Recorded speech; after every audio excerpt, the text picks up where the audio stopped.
Dad, তার মানে তুমি এই মেয়েটাকে নকল রাধা সাজিয়ে আমাদের বাড়িতে নিয়ে এসেছিলে? আর বাই দ্য ওয়ে, তুমি আমার সেটা বলনি কেন? ও, তোমরাও ভাবো তো, তোমরাও ভাবো শোভা ব্যানার্জির মতো যে আমি ক্যাপেবল নই। কিন্তু কিন্তু এখন কি করবে? এখন যে মাছ যে কে গিয়ে তুমি কি বলবে?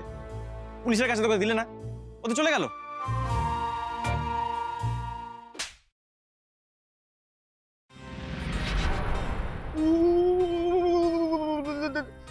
তুমি মারলে কেন? দেখো রক্ত বেরিয়েছে। কি করছো? আরে আরে, what are you doing that? আরে এটা কি করছো? আরে জামা ছিল না। আরে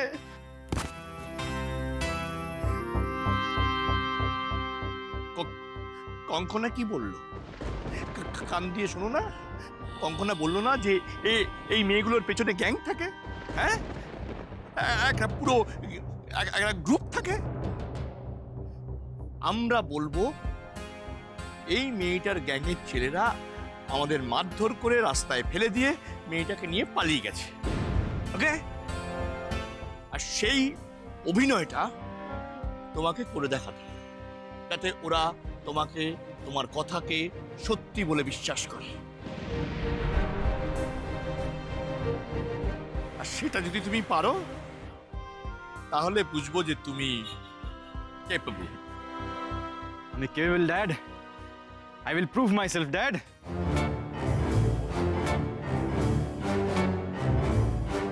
দেখেছেন না, তো বাঁচার স্বার্থে কিছু মনে করিস। চ চ, এতগুলো টাকা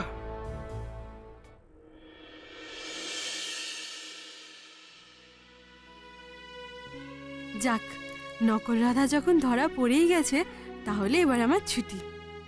আমি আর এ বাড়িতে কোনো দিনও আসবো না। আর এই মাঝের 2 দিন যা যা ঘটেছে আমি সব ভুলে যাব। ভাববো এই দিনগুলো আমার জীবনে কোনো দিন আসেইনি। তবে একটা কষ্ট আমার সারা জীবন থেকে যাবে। এত বছর পর ভালো কাকুকে আমি খুঁজে পেয়েও বাবাকে সেটা জানাতে পারলাম না।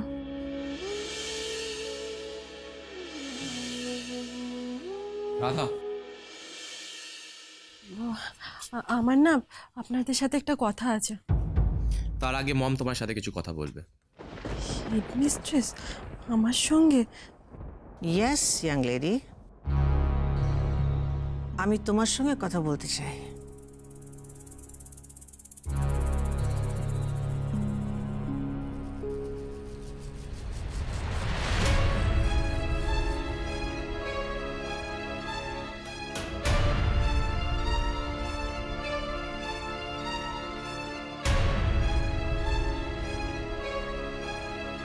হ্যাঁ,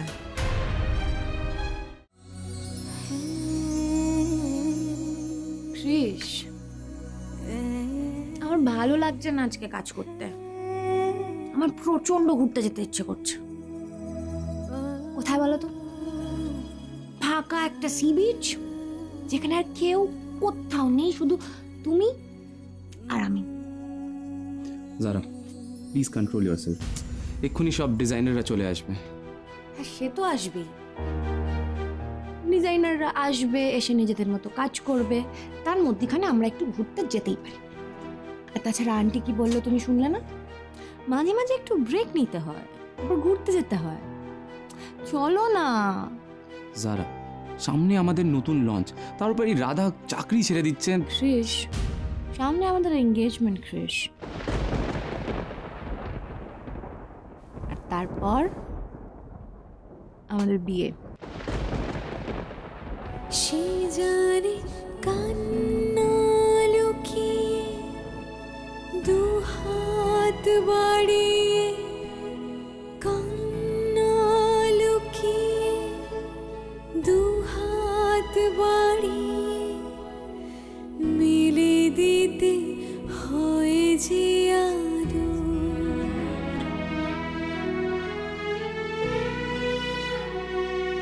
তুমিই বলো না কৃষ। আমাদের এত দিনের ফ্রেন্ডশিপ, আর তারপর আমরা কিছুদিনের মধ্যে, আমি জানি আঙ্কেল হয়তো ব্যাপারটাকে মেনে নিচ্ছে না এখন। তুমি বিলিভ করো, আঙ্কেল ঠিক কিছুদিনের মধ্যে ব্যাপারটা মেনে নেবে। আঙ্কেল বুঝতে পারবে যে আন্টির ডিসিশনটা একদম বেস্ট ছিল।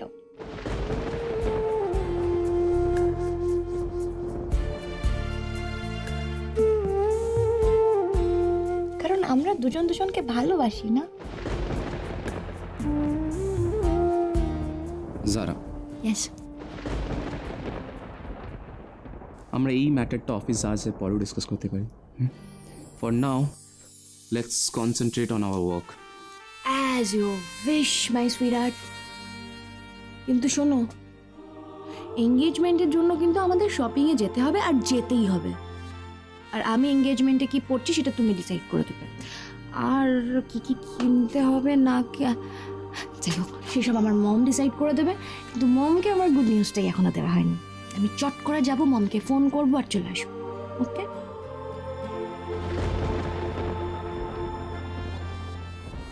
আমি দিকে দিনের পর দিন ভালোবেসে কষ্ট পেতে দেখেছি সারা, ইনফ্যাক্ট এখনো দেখছি। আর দিকে দেখার পর সত্যি আমার মধ্যে ভালোবাসা বলে কিছু আর এক্সিস্ট করে না। মম যা চাইছে আমি শুধু সেটাই করছি, দ্যাটস অল। বাট আমাকে এই ব্যাপারে দিয়ের সঙ্গে একবার কথা বলতেই হবে। I need to talk to you right now. তুই ছাড়া আমি কাকেই বা বলবো এইসব কথা দি। কি হলো, থমকে গেলেন যে? খুব কঠিন কাজ করতে বললাম নাকি? এনিওয়ে, আবার বলছি, মন দিয়ে শুনুন। যে কটা বিজ্ঞাপন যাবে প্রত্যেকটাতে ওই দুলাল নামটাকে চেঞ্জ করে আপনি নন্দ দুলাল করে দেবেন। আর আপনার স্যারের জন্য কয়েকটা কপিজ আপনি প্রিন্ট করিয়ে দেবেন, যাতে বড় করে দুলাল লেখা থাকবে। কারেক্ট?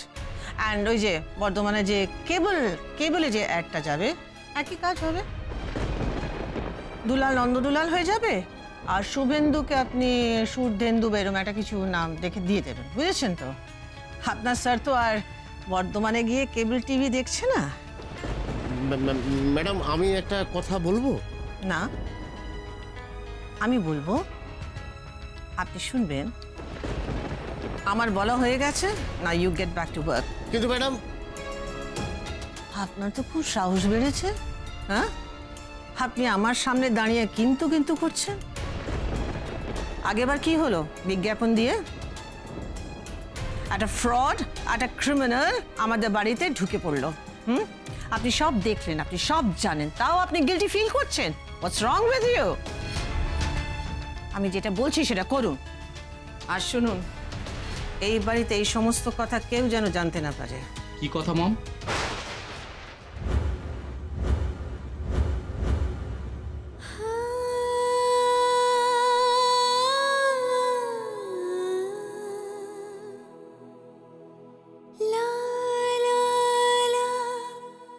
তুমিই বলো না ক্রিশ, আমাদের এত দিনের ফ্রেন্ডশিপ, আর তারপর আমরা কিছুদিনের মধ্যে। দুলালকে খুঁজতে গেলে আমাকে এইভাবেই খুঁজতে হবে শোভা। আমার কোনো উপায় নেই। কি করবে তুমি ওকে খুঁজে? কি করবে? শুভ, তুমি যেটা চাইছো আমি সেটা হতে দেব না। হবে না সেটা। আমার রাধার কাঁধে কৃষ্ণের বাঁশির দাগ। আমি তোকে বলছি, শুভ নিয়তি একদিন আমার রাধা আর তোর কৃষ্ণকে মেলাবেই। শুভেন্দু ফিরে আসছে। তুমি বলেছিলে না যে শুভেন্দু কোনোদিন ফিরবে না? আমি বলেছিলাম ফিরবে। আমার বিশ্বাসও ফিরবে, ওকে ফিরতেই হবে। আর আমার কোনো চিন্তা নেই, আমার কোনো চিন্তা নেই। আমার শুভেন্দুর ছেলে কৃষ্ণর সঙ্গে আবার রাধা মায়ের বিয়ে দেবো আমি।